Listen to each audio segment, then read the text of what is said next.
Tawakal kepada Allah ini memiliki banyak sekali keutamaan. Kalau teman-teman sudah berusaha, kemudian menyerahkan hasilnya kepada Allah dengan penuh keyakinan, selama itu baik Allah akan berikan kepada kita, atau kalau itu buruk Allah akan selamatkan kita dari mara bahayanya, maka kita akan mendapatkan poin pertama, rezeki dari Allah subhanahu wa ta'ala.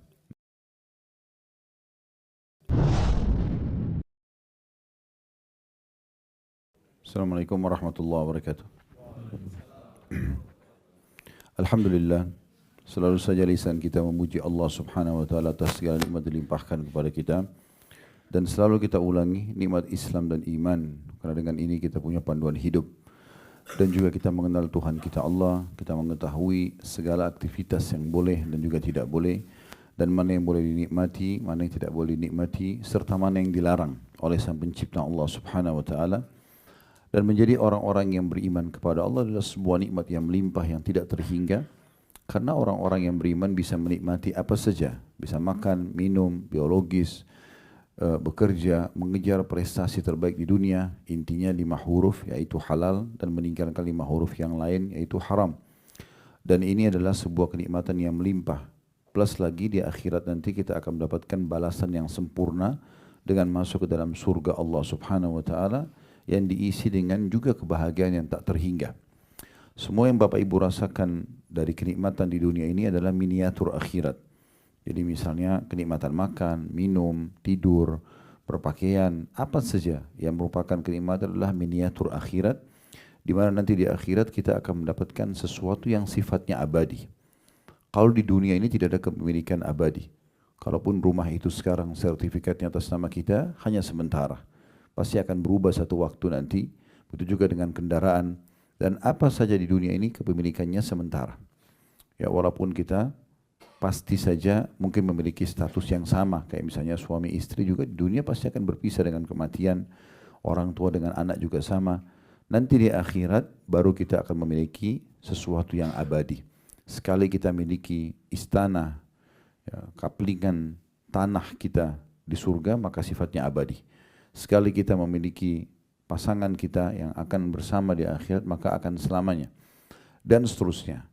Dan ini hanya diberikan untuk orang-orang beriman. Kalau di dunia yang sifatnya bukan kepemilikan abadi, diberikan oleh Allah subhanahu wa ta'ala termasuk kepada orang-orang kafir. Mereka dikasih makan, dikasih minum, dikasih pakaian, dikasih kebahagiaan. Karena sudah menjadi peraturan Sang Pencipta Allah, semua di muka bumi ini orang yang berbuat yang dianggap baik dalam pandangan agama, maka pasti juga dipandang baik oleh Allah subhanahu wa ta'ala dan akan dibalas. Seperti misalnya kalau ada orang kafir bakti dengan orang tuanya di dunia, atau misalnya dia membantu orang susah, dia menjenguk orang sakit, dalam syariat Allah ini adalah kebaikan. Maka orang-orang kafir ini akan diberikan balasan di dunia. Mereka akan diberikan kesehatan, mereka akan diberikan keturunan dengan kebaikan-kebaikan yang mereka lakukan, tapi hanya sebatas di dunia. Sementara di akhirat nanti sudah tidak ada lagi yang mereka bisa dapatkan. Dan orang-orang beriman, alhamdulillah, ini yang patut kita syukuri, akan mendapatkan di dunia kebahagiaan, kesempurnaan dalam kehidupan, dan di akhirat juga akan mendapatkan balasan yang sempurna. Ini nikmat yang harusnya kita syukuri dan jangan sampai kita kufur terhadap nikmat-nikmat tersebut. Selanjutnya kita panjatkan salam hormat kita kepada Nabi besar Muhammad sallallahu alaihi wa ala alihi wa sahbihi wasallam yang telah membawa kepada kita syariat Allah subhanahu wa ta'ala sehingga kita punya panduan hidup. Kemudian kita bahas insyaAllah pada kesempatan ini tentang masalah tawakal. Bapak Ibu sekalian, perlu Anda ketahui bahwasanya agama Allah subhanahu wa ta'ala ini memerintahkan kita sebagai penganutnya atau agama Islam agar selalu berusaha. Islam ini agama bergerak. Islam paling membenci malas, ya, paling benci putus asa. Islam paling membenci orang dendam. Semuanya yang buruk-buruk itu tidak ada. Yang ada optimisme. Kita selalu bisa, kita selalu bergerak.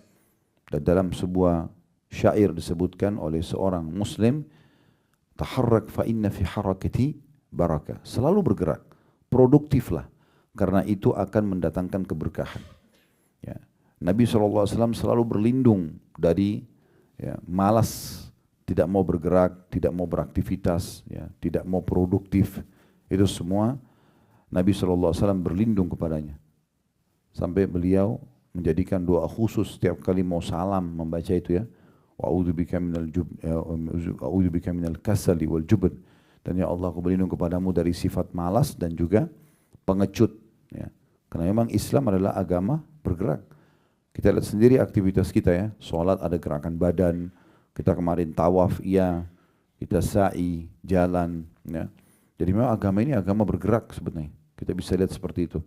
Ya, kemudian juga banyak aktivitas yang lain. Seperti kita kalau ingin mendapatkan pahala dari nafkah kita bekerja, ingin berinfak, bangun masjid, kemudian jihad misalnya, itu semua butuh gerakan-gerakan. Jadi nggak mungkin bertemu antara Islam dengan orang-orang yang vakum ataupun malas, itu nggak mungkin. Ya, Islam selalu menyuruh kita bergerak. Bahkan kata Nabi SAW, kalau di tangan seseorang di antara kalian ada bibit tumbuhan dan dia tahu besok terjadi kiamat, tetap dia tancapkan. Walaupun kita sudah tahu besok akan terjadi kiamat, tidak ada kata-kata putus asa. Kita yakin kalau kita tancap maka kita akan mendapatkan pahala dari pohon tersebut. Makanya Abdullah bin Umar radhiyallahu anhuma, beliau pada saat sudah sangat tua, rambutnya sudah putih semua, alisnya putih, jenggotnya putih semua, sudah sangat tua. Di atas 90 tahun masalah umur beliau. Beliau ya, memegang bibit pohon kurma. Dan kita tahu pohon kurma ini mirip pohon kelapa, dia cukup lama baru berbuah gitu. Walaupun nanti setelah berbuah umurnya juga panjang ya. Jadi pohon-pohon yang umur panjang itu seperti buah kurma, buah zaitun, ya itu bisa sampai ratusan tahun umurnya gitu. Nah, tapi beliau pada saat itu pegang bibit kecil, lalu beliau ingin menanamnya. Maka beliau tancapkan ke tanah. Setelah ditutup dengan tanah, ada orang-orang yang datang mengatakan, wahai Abdullah bin Umar, kapan kira-kira Anda akan menikmati pohon kurma ini? Kapan Anda akan menikmatinya? Maksudnya mereka pikir ini pohon masih lama, mungkin 15-20 tahun kemudian baru berbuah gitu. Maka beliau tersenyum sambil mengatakan, sesungguhnya kalau aku tidak bisa menikmatinya, maka akan dinikmati oleh orang yang datang setelahku. Dan Nabi SAW mengatakan tidak ada seseorang yang menanam sebuah pohon, ya kemudian dinikmati pohon itu oleh manusia, jin, atau hewan-hewan, kecuali penanamnya akan panen pahalanya. Maka betul-betul dalam Islam selalu aja ada optimisme. Dan Nabi SAW juga mengatakan, aku sangat tidak suka dengan pesimis. Saya tidak bisa, saya tidak mampu, ya, dan seterusnya. Tetapi aku sangat suka dengan al-fa'al. Dan makna al-fa'al adalah kalimat optimis. Saya bisa, saya akan mampu, saya akan raih. Teman-teman sudah tahu belum kalau para sahabat Nabi Ridwanullah alaihim ada di antara mereka yang masuk Islam umurnya sudah 60 tahun, 70 tahun. Tapi mereka tidak putus asa untuk menghafal Al-Quran. Mereka tidak putus asa tetap untuk meninggal mati syahid di medan perang. Mereka tidak putus asa untuk tetap datang menuntut ilmu. Ya. Sampai ada di antara sahabat yang datang ke masjid untuk belajar ataupun sholat 5 waktu itu harus ditopang oleh teman-temannya karena tua dan lemahnya. Tapi seperti itulah Islam mengajarkan agar setiap orang penganutnya, setiap muslim itu selalu optimis dan selalu bergerak. Nah ini poin penting yang merupakan pondasi tawakal. Karena tawakal artinya adalah orang bekerja dulu, setelah dia bergerak bekerja, agar dia bisa sukses, maka dia kemudian menyerahkan hasil usahanya kepada Allah Subhanahu wa taala. Ibnu Rajab Al-Hambali menjelaskan tentang tawakal ini. Maksudnya bekerja dulu, setelah bekerja perbuatan apapun walaupun kecil, apalagi kalau sampai besar, kemudian menyerahkan hasilnya kepada Allah. Beliau mengatakan terjemahannya kurang lebih, hakikat tawakal adalah benarnya penyandaran hati pada Allah Azza wa Jalla untuk meraih berbagai kemaslahatan dan menghilangkan bahaya baik dalam urusan dunia maupun akhirat, menyerahkan semua urusan kepadanya serta meyakini dengan sebenar-benarnya bahwa tidak ada yang memberi, menghalangi, mendatangkan bahagia dan mendatangkan manfaat kecuali Allah semata. Ada bedanya antara tawakal dengan tawakul. Kalau tawakal teman-teman sekalian, dia berusaha dulu kemudian dia kembalikan kepada Allah. Dan ini dipastikan orang yang seperti ini akan terpenuhi. Apapun yang dia sudah usahakan akan mencapai nilai titik klimaksnya dalam kesuksesan kalau dia setelah berusaha dia tawakal. Dia bekerja dulu, kemudian dia bertawakal kepada Allah. Dia mulai belajar, baru dia tawakal kepada Allah. Jadi dia ikhtiar dulu. Maka dipastikan nanti hasil ikhtiarnya atau upayanya walaupun itu kecil, yang penting bukan sesuatu yang diharamkan dalam agama, pasti akan mendatangkan kebahagiaan. Dan pasti akan meraih apa yang dia inginkan. Seperti itulah. Yang penting dia ikuti hasil perbuatannya kepada tawakalnya. Dan kalau tawakul adalah seseorang yang menggantungkan sesuatu pada Allah tapi tanpa ikhtiar.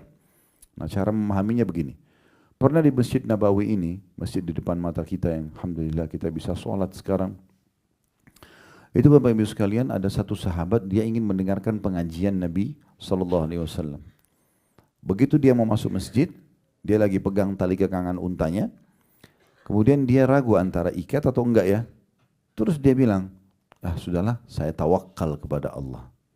Tidak diikat, kemudian dia mau masuk pengajian. Begitu kakinya menginjakkan kaki ke pintu masjid, untanya lari. Maka dia pun sibuk mengejar unta tersebut. Dan unta ini larinya cepat sekali. Dan dia kalau lepas susah untuk ditangkap. Makanya Nabi SAW menggambarkan orang yang punya hafalan Al-Quran, kemudian dia tidak menjaganya. Kata Nabi SAW, ya, itu ibarat unta yang lepas. Susah sekali untuk ditangkap.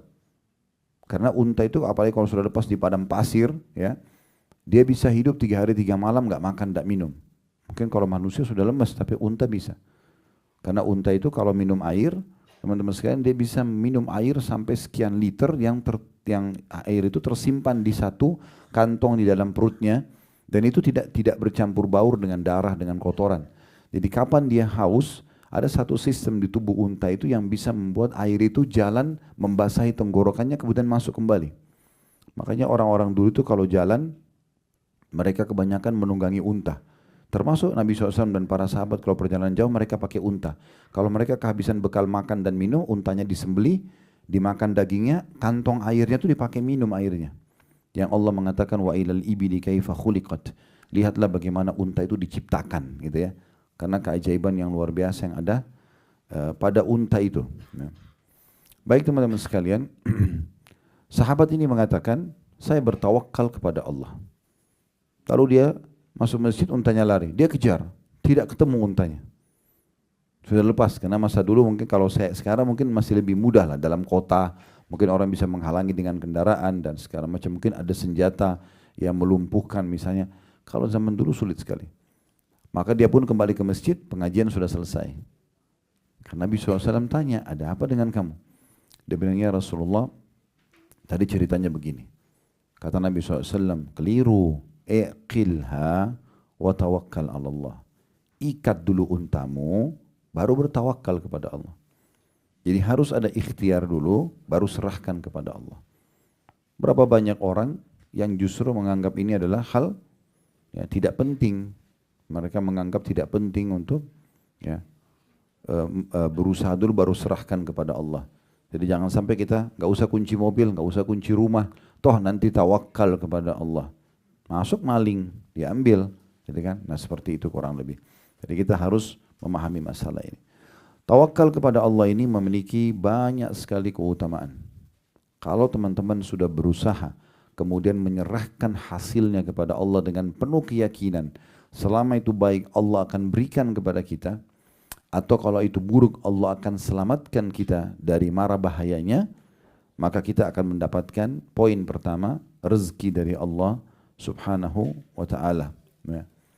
Karena Allah menyebutkan dalam surah At-Talaq, surah nomor 65 ayat 3. Potongan ayatnya, wa may yatawakkal 'alallahi fahuwa hasbuh. Siapa yang bertawakal kepada Allah, maka Allah akan jadi pencukup baginya. Jadi ini pencukup ini Ibnu Rajab mengatakan tawakal adalah seutama-utama sebab untuk mendapatkan rezeki. Karena memang Allah mengatakan fahuwa hasbuh. Allah akan jadi pencukup baginya, maksudnya semua kebutuhan dia akan ya, dipenuhi oleh Allah subhanahu wa ta'ala. Ya, tentu surah At-Talaq ayat 3 ini sebelumnya itu Allah menyebutkan ya, wa may yattaqillaha yaj'al lahu makhraja. Siapa yang bertakwa kepada Allah, dia patuh kepada Allah, maka Allah akan berikan kepadanya jalan keluar dari permasalahan hidupnya, lalu wa yarzuqhu min haitsu la yahtasib, dan Allah akan memberikan rezeki dari tempat tidak disangka-sangka kepadanya, ya. Wa may yatawakkal 'ala Allah fa huwa hasbuh. Oleh karena itu kata Allah, siapa yang mengembalikan urusan hasil daripada perbuatannya kepada Allah, maka Allah akan jadi pencukup terhadap semua kebutuhan dia. Ya, disebabkan karena tawakal inilah kita akan mendapatkan, ya, kecukupan. Di dalam sebuah, ya, riwayat, Nabi SAW mengatakan kepada seorang sahabat namanya Abi Dzar Al-Ghifari radhiyallahu anhu, berhubungan dengan tafsir surah At-Talaq ayat 3 tadi. Wa may yatawakkal 'ala Allahi fa huwa hasbuh. Siapa yang bertawakal kepada Allah, Allah jadi pencukup baginya. Kata beliau sallallahu alaihi wasallam, "Lau anna an-nasa kulluhum akhadhu biha lakafahattum ya, lakafathum." Kalau seandainya manusia itu mengambil nasihat ini, itu yang betul-betul berusaha dulu, tidak vakum, kemudian mereka menyerahkan hasilnya kepada Allah, niscaya pasti ayat ini akan mencukupi baginya. Karena Allah telah menjanjikan, ya, yaitu seandainya manusia betul-betul bertakwa kepada Allah dan bertawakal, maka sungguh segala urusan dunia dan agama mereka akan mereka dapatkan. Ibnu Jarir At-Tabari rahimahullah dalam tafsir beliau menyebutkan dalam tafsir surah At-Talaq ayat 3, tafsir At-Tabari, barang siapa yang bertakwa kepada Allah dengan menjalankan perintah Allah dan menyandarkan hatinya kepada Allah, maka Allah akan memberikan kecukupan baginya. Ada juga satu kejadian di masa Umar radhiyallahu anhu. Ada beberapa orang selepas sholat Jumat duduk di masjid, enggak keluar. Laki-laki. Umar datang asar masih ada, Umar datang maghrib masih ada. Ditanya sama Umar, kalian ngapain di sini? Apain aja di sini? Ya. Maka mereka mengatakan, kami kaum yang bertawakal kepada Allah. Maksudnya nggak usah keluar bekerja, tunggu aja di sini. Kalau rezeki ya datang juga. Nah seperti itu. Maka kata Umar bin Khattab radhiyallahu anhu sambil memarahi mereka, dan kemudian beliau mengatakan, kalian sudah tahu, Allah subhanahu wa ta'ala tidak pernah menakdirkan langit menghujankan emas. Yang ada air. Dan air ini dikelola lagi supaya dia bisa menghasilkan misalnya tanaman dan seterusnya. Ya, atau hewan ternak dikonsumsikan air tersebut. Manusia minum supaya dia bisa bergerak, beraktivitas. Baru bisa ada hasilnya. Maka Umar mengatakan, keluarlah, ya, dan jangan menjadi orang-orang yang membebani masyarakat. Suruh cari rezeki, disuruh keluar. Gitu kan. Al-Qurtubi rahimahullah menyebutkan tentang tafsir tadi yang kita bacakan surah At-Talaq ayat 3. Barang siapa yang menyandarkan dirinya dan hasil usahanya kepada Allah, maka Allah akan berikan kecukupan pada urusannya. Asy-Syaukani ini juga salah satu, ya, ulama mengatakan barang siapa yang menyerahkan urusannya pada Allah, maka Allah akan berikan kecukupan akan semua kebutuhannya.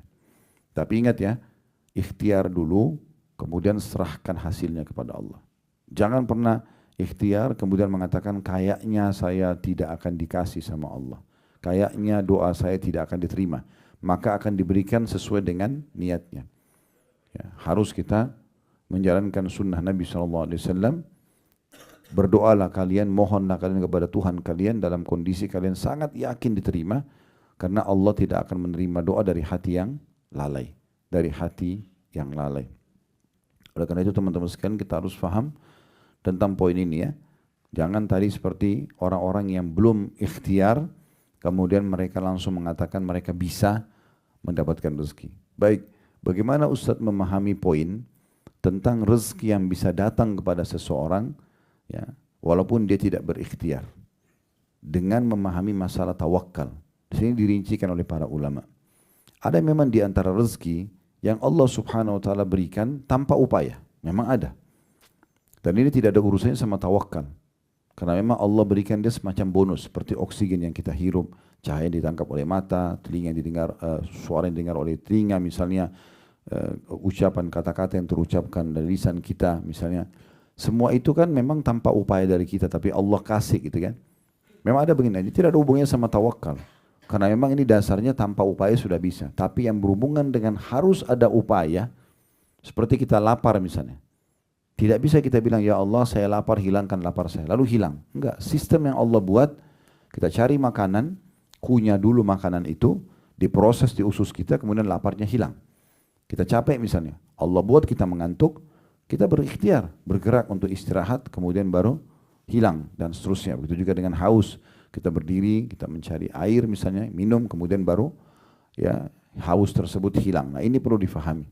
Sehingga akhirnya selain daripada hal-hal yang sudah Allah tentukan tadi itu, ya memang butuh gerak, maka harus bergerak. Tidak boleh tidak. Namun jangan cuma sekedar bergerak ya. Kalau hanya sekedar bergerak lalu bangga dengan hal tersebut, tidak menyandarkannya kepada Allah, maka ini mirip nanti kasusnya Qarun.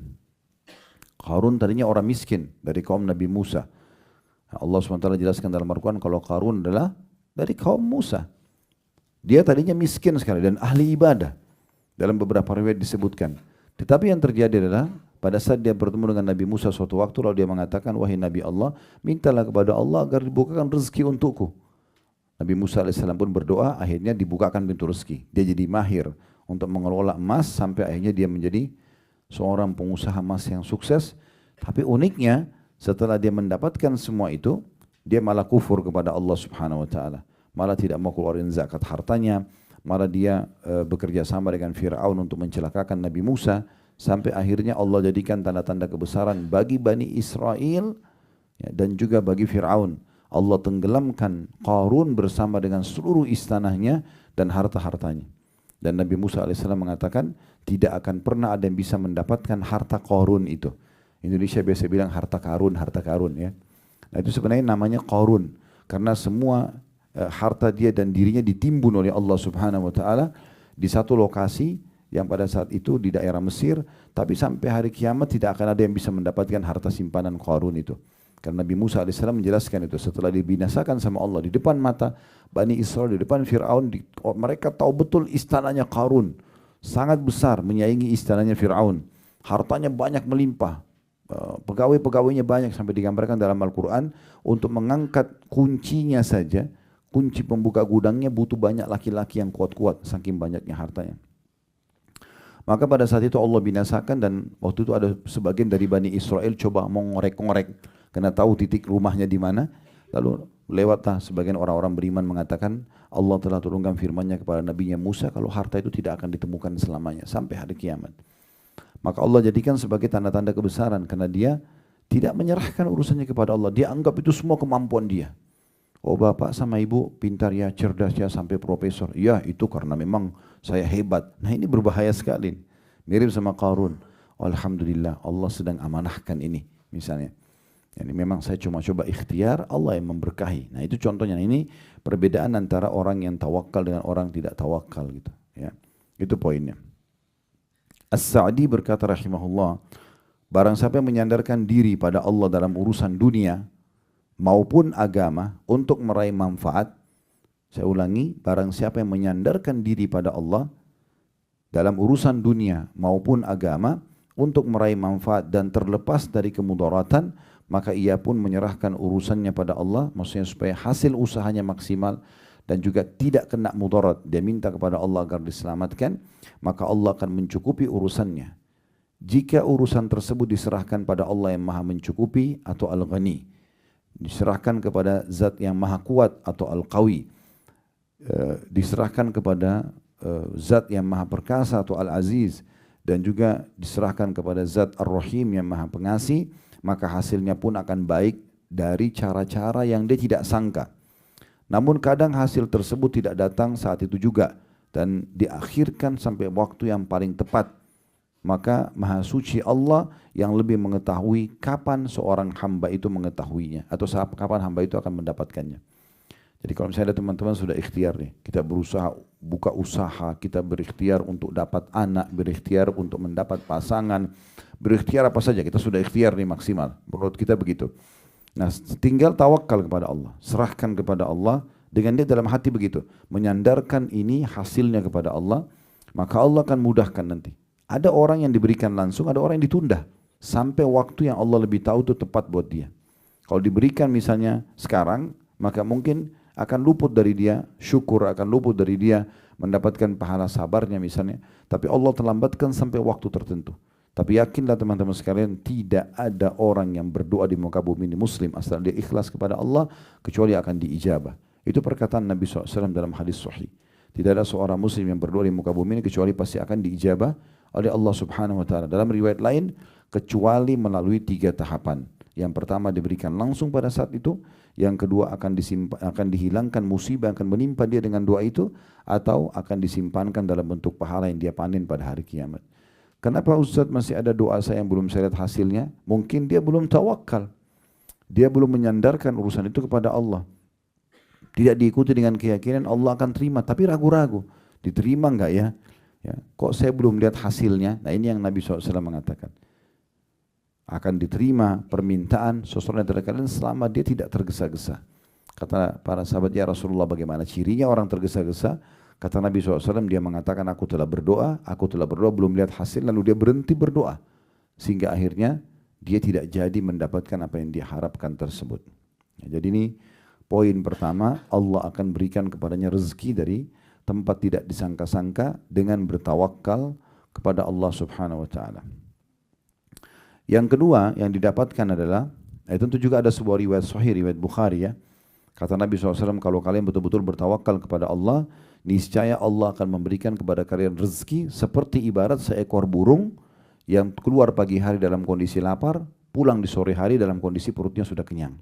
Dari mana rezekinya nggak tahu. Tapi burung-burung, hewan-hewan, semuanya miliaran makhluk di muka bumi ini yang punya denyut kehidupan, mereka diberikan rezeki oleh Allah SWT.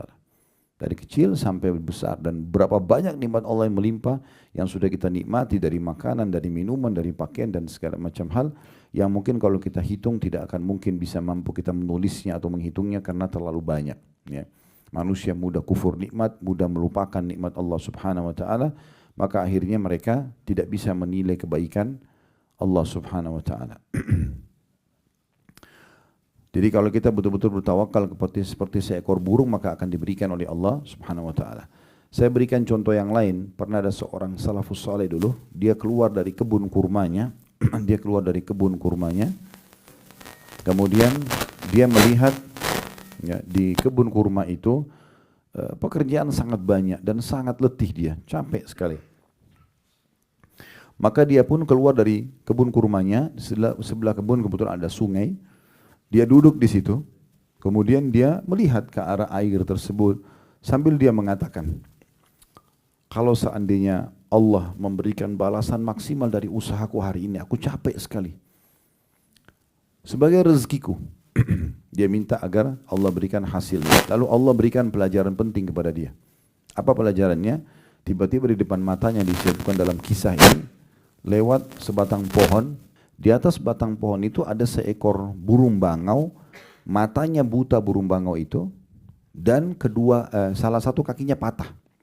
Dia berada di atas satu dahan pohon. Di atas dahan pohon kakinya, dia cuma tertopang dengan satu kakinya, matanya buta, dan di atas batang pohon kakinya satu patah, dan dahan pohon itu lagi jalan mengalir bersama air.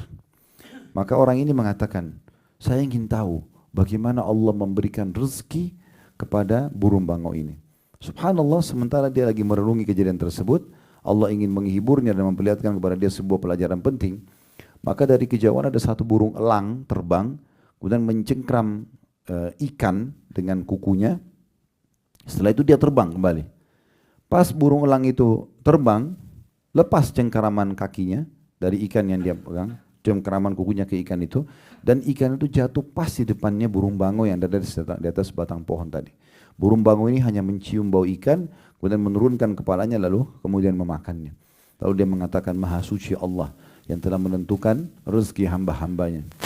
Dalam kisah yang lain, Ibnu Qayyim rahimahullah juga pernah, beliau melihat ada seekor ular pada saat beliau ingin menuju ke satu tujuan, dan ada ular jalan di semak belukar, tapi kelihatan ular itu terlihat matanya semuanya putih.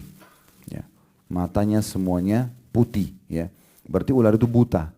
Maka kata Ibnu Qayyim rahimahullah, saya ingin lihat bagaimana Allah kasih rezeki kepada ular ini. Kemudian Ibnu Qayyim bilang, saya ikutin. Ular itu pelan-pelan di antara semak belukar, ular ini jalan terus sampai kesentuh badannya di satu dahan pohon, dia pun naik ke atas. Begitu dia naik ke atas, Ibnu Qayyim bilang, saya angkat kepala saya melihat ular ini mau kemana. Ada dahan pohon, ya. Kemudian ular itu naik ke atas, di sebelahnya rupanya di dahan pohon itu ada satu anak burung yang sedang membersihkan sayapnya, tidak sadar kalau di sebelahnya ada ular. Ular juga buta tidak melihatnya. Tapi begitu dia mencium bau burung tersebut, dia menyergapnya dan memakannya. Kata Ibnu Qayyim, Maha Suci Allah yang telah menentukan rezekinya burung ini. Ya. Dan ini sebuah hal yang luar biasa gitu. Kemudian teman-teman sekalian, yang kedua yang bisa kita dapatkan adalah seseorang kalau bertawakal selain mendapatkan rezeki, maka juga dia akan masuk surga tanpa hisab. Jadi ini keutamaan yang luar biasa. Orang kalau menyerahkan hasil usaha, berusaha dulu lalu dia sandarkan kepada Allah, diikuti dengan penuh keyakinan Allah akan memberikan apa yang dia harapkan, apa yang dia minta, baik dalam waktu dekat atau mungkin ditunda beberapa saat, dan dia jangan putus asa, terus dia kejar dan minta kepada Tuhannya, terus dia manja dan mohon kepada Tuhannya, maka Allah akan kasih. Puncaknya dia akan dibalas nanti masuk ke dalam surga.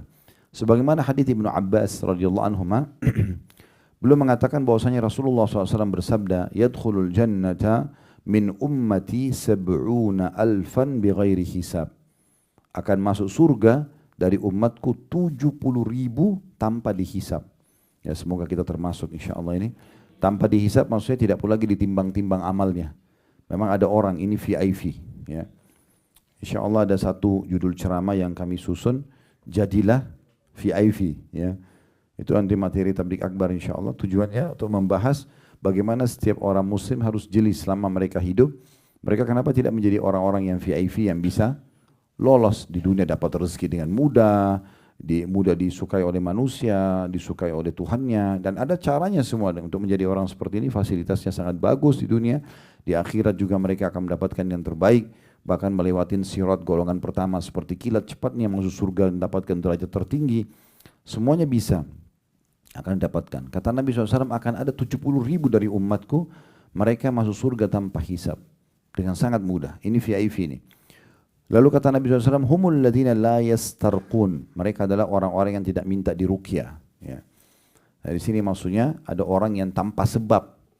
Tidak ada masalah sihir, tidak ada masalah apa, tapi mereka suka bergantung pada ruqyah. Bisa bermakna itu, kalau ruqyahnya adalah ruqyah membaca ayat-ayat Al-Quran untuk berobat, atau bisa juga bermakna ruqyah di sini adalah ruqyah, ya, minta dalam secara etimologi atau bahasa, minta guna-guna, orang yang minta diguna-gunain, ya. Karena dia dalam secara etimologi juga bisa bermakna bacaan yang ditiupkan, gitu ya.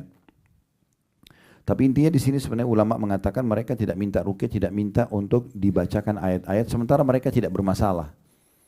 Kalau ada seseorang antara kita memang ada rasa masalah, misalnya dia merasa memang sering kesurupan, sering ketindihan, sering mimpi-mimpi buruk misalnya, lalu dia minta diruqyah, ini berbeda, bukan tidak masuk dalam hadis ini. Mereka orang-orang yang tidak disebutkan dalam hadis ini, karena Nabi SAW pernah menyuruh istri-istri beliau diruqyah. Ya, pernah Aisyah diruqyah, Nabi SAW pernah diruqyah oleh Jibril pada saat beliau sakit. Ya, waktu Jibril dalam hadis sahih menanyakan kepada Nabi SAW, ada apa dengan Muhammad? Kata Nabi SAW, aku sedang sakit, terganggu. Maka Jibril pun membaca doa ruqyah masyhur, Bismillah arkik, min kulli syarrin yu'dik, wa min syarri nafsin wa ainin hasid, Allah yashfiki, Bismillah arkik. Maka ini ya yang dibaca oleh Jibril kepada Nabi Muhammad SAW tentang doa ruqyah. Ya, berarti dibolehkan gitu ya. Bahkan kata Nabi SAW, la ba'sa birruqyah malam takun syirkan. Boleh beruqyah selama tidak ada kesyirikan di situ.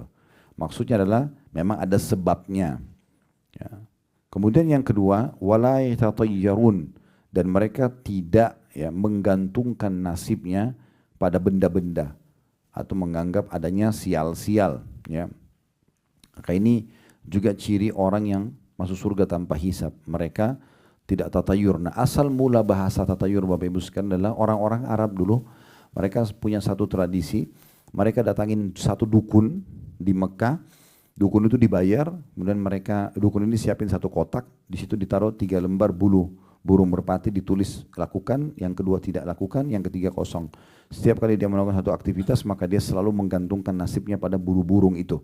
Dia datang, dibayar dukun itu, dimasukkan tangannya dalam kotak, dia dengan tutup mata, nanti kalau keluar tulisan lakukan berarti dianggap dia akan sukses, kalau keluar jangan lakukan berarti dianggap akan ada musibah menimpa kalau dia lakukan, safar, bekerja, menikah dan seterusnya. Dan kemudian kalau keluar yang tidak ada tulisan dia harus mengulanginya. Ini namanya tatayur. Atau ada tradisi jahiliyah yang lain, mereka ambil burung, kemudian mereka terbangkan burung itu. Kalau ke arah yang dia akan pergi ke sana, ya, misalnya dia mau ke arah barat, burungnya itu terbang ke arah barat, berarti dia akan selamat di jalan.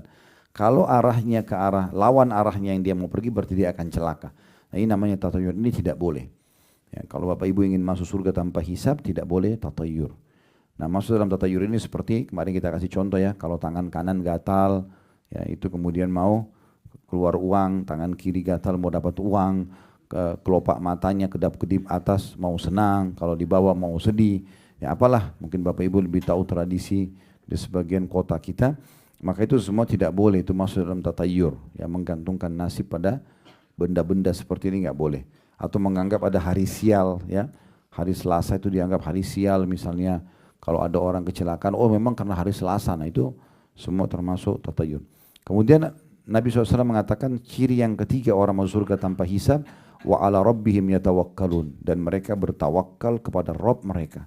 Ternyata ini penyebab seseorang itu masuk ke dalam surga tanpa hisab, masuk ke dalam surga tanpa hisab. Jadi ini penting sekali untuk difahami, ya. Jadi dalam merealisasikan tawakal ini tidaklah menafikan seseorang untuk berusaha dan mencari sebab-sebab yang telah Allah tentukan. Ya, bahkan dianjurkan orang untuk berikhtiar dan mencari sebab-sebabnya. Hanya saja setelah dia berusaha, maka dia serahkan kepada Allah subhanahu wa ta'ala. Ya. Al-Munawi coba menanggapi hadis tadi yang saya sebutkan tentang burung, ya.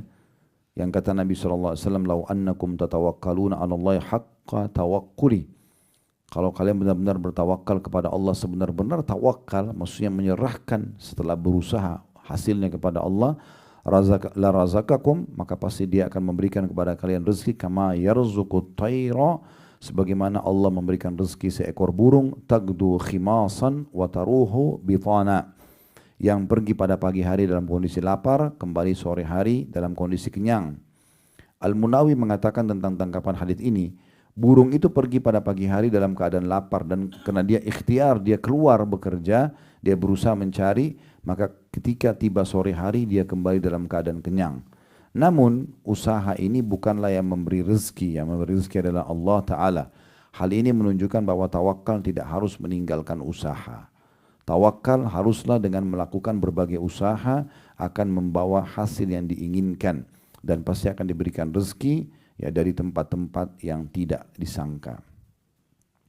Ibnu Allan mengatakan bahwa As-Suyuti sempat berkata, ini nama-nama ulama, Al-Baihaqi mengatakan dalam Syu'abul Iman, hadis ini bukanlah dalil untuk duduk-duduk santai, enggan melakukan usaha untuk memperoleh rezeki. Bahkan hadis ini merupakan dalil yang memerintahkan untuk mencari rezeki, karena burung tersebut pergi di pagi hari untuk mencari rezeki. Jadi yang dimaksudkan dalam hadis ini, wallahu alam, seandainya, kata beliau, ya, mereka bertawakal pada Allah Ta'ala dengan pergi, berusaha dulu, dan melakukan segala aktivitas dalam mengais rezeki, kemudian melihat bahwa setiap kebaikan berada di tangan Allah dan dari sisinya, maka mereka akan memperoleh rezeki tersebut sebagaimana burung yang pergi pada hari dalam keadaan lapar dan kembali sore hari dalam keadaan kenyang. Dan ingatlah bahwa mereka tidak hanya bersandar pada kekuatan tubuh dan usaha mereka saja, atau bahkan mendustakan, ya, apa yang telah Allah takdirkan baginya, karena itu semua menyelisihi makna tawakal. Makna tawakal, ya. Nabi SAW berikhtiar. Beliau seorang Nabi, harusnya bisa saya duduk, manis, selesai. Tapi Nabi SAW berdagang. Hidup Nabi itu terbagi menjadi beberapa fase. Fase pertama, mulai dari 8 tahun kita hitung, ya, karena dari umur sebelum 8 tahun beliau masih dinaungi oleh ibunya sampai 6 tahun, kemudian 6 sampai 8 tahun kakeknya, semua kebutuhan dipenuhi. Nah, mulai 8 tahun di sini beliau SAW sudah mandiri. Karena hidup bersama pamannya Abu Thalib yang miskin, maka beliau sudah mulai ikhtiar. 8 tahun sampai umur 21 tahun, ya, kurang lebih 11 tahun, di situ beliau ikhtiar. Ini 13 tahun. Beliau ikhtiar mengembala domba. Umur 8 sampai umur 21 tahun. Itu kurang lebih 13 tahun beliau ikhtiar untuk mengembala domba supaya bisa menghidupi hidup beliau. Ini tidak mungkin terjadi kecuali memang karena didikan dari Allah Subhanahu wa taala. Kemudian setelah itu dari umur 21 tahun sampai 40 tahun jadi nabi, itu fase di mana 19 tahun beliau jadi pengusaha. Dan menjadi pengusaha yang sukses. Setelah itu masa nabi kenabian 40 tahun sampai meninggal 63 tahun, ini adalah gabungan semuanya. Beliau tetap berusaha, beliau tetap juga menjadi dai, menjadi nabi, beliau juga menjadi seorang mujahid dan terus memotivasi para sahabat untuk meraih semua prestasi-prestasi dunia dengan bertawakal kepada Allah Subhanahu wa taala. Juga Allah Subhanahu wa taala telah menjanjikan kepada nabinya sallallahu alaihi wasallam kemenangan di Khaybar, ya, kurang lebih 180 km dari sini ada benteng Yahudi, ada 9 benteng Yahudi yang ditaklukkan oleh Nabi SAW di perang Khaybar itu. Waktu itu turun firman Allah SWT, sebelum ke Khaybar, Allah akan berikan kemenangan kepada Nabi SAW dan pasti menaklukkan 9 benteng itu. Pertanyaan sederhana, apakah Nabi SAW setelah menerima berita gembira ini, kemudian duduk manis, udah di Madinah aja, toh juga akan dapat kemenangan, Allah sudah janji? Tidak. Beliau bentuk pasukan, beliau membawa senjata terbaiknya, kuda terbaiknya, kemudian menuju ke Khaybar. Dan apa Bapak Ibu sudah tahu waktu tiba di Khaybar itu para sahabat teriak-teriak, Allahu Akbar, Allahu Akbar, itu lihat benteng Yahudi. Ini yang Allah janjikan. Kata Nabi SAW, jangan kalian teriak-teriak dalam memanggil Tuhan kalian, karena Allah tidak tuli. Cukup dengan suara biasa saja. Dan jangan berharap bertemu dengan musuh kalian, berharaplah musuh dengar kalian, mereka ketakutan. Ya, sehingga kalian sudah menang tanpa peperangan. Tapi kalau kalian harus berhadapan, maka kokohkanlah kaki kalian. Tapi Nabi SAW ikhtiar, dan Bapak Ibu perlu tahu, benteng pertama saja, benteng Naim namanya, atau benteng Naim. Benteng Naim ini dikepung oleh Nabi SAW 43 hari. Dan sementara pengepungan itu sempat ada masa kelaparan. Dan sempat kelingking beliau kena anak panah Yahudi. Padahal sudah dijanjikan kemenangan. Tapi Nabi SAW terus ikhtiar mengejar janji Allah itu. Tidak berhenti. Nah ini hakikat tawakal di situ. Jadi dia walaupun sudah dijanjikan misalnya orang muslim akan dikasih rezeki, orang yang doa akan diterima. Beliau selain berusaha, beliau juga mengejar dan coba meraih apa yang sudah Allah janjikan itu. Dan begitu juga Allah menyebutkan dalam surah Al-Anfal tentang pentingnya setiap orang di antara kita mempersiapkan diri untuk berperang. Ya. Bukan berarti orang mukmin itu dijanjikan kemenangan oleh Allah. Allah bisa turunkan malaikat membantu dalam peperangan, mereka lalu tidak ikhtiar, tidak, mereka latihan, mereka melatih kudanya, mereka menajamkan pedangnya, mereka menajamkan anak-anak panahnya, ujung anak panahnya, dan seterusnya. Ini ikhtiar. Makanya Allah bilang dalam surat Al-Anfal, wa'iddu lahum mastata'tum min quwwatin wa min ribatil khair. Dan persiapkanlah yang terbaik dari diri kalian untuk menghadapi musuh-musuh Allah itu, ya, sesanggup kalian, ya. Dan juga dengan melatih kuda-kuda yang ditambat untuk berperang. Jadi semua ini adalah makna daripada tawakal kepada Allah Subhanahu wa taala. Ini kurang lebih gambaran tentang masalah tawakal. Maka kita harus memahami, kerja dulu, berusaha dulu, kemudian kita serahkan kepada Allah Subhanahu wa taala. Mungkin begitu saja, kita tutup dengan kafaratul majlis. Subhanakallahumma bihamdika asyhadu an la ilaha illa anta astaghfiruka wa atubu ilaik. Wassalamualaikum warahmatullahi wabarakatuh.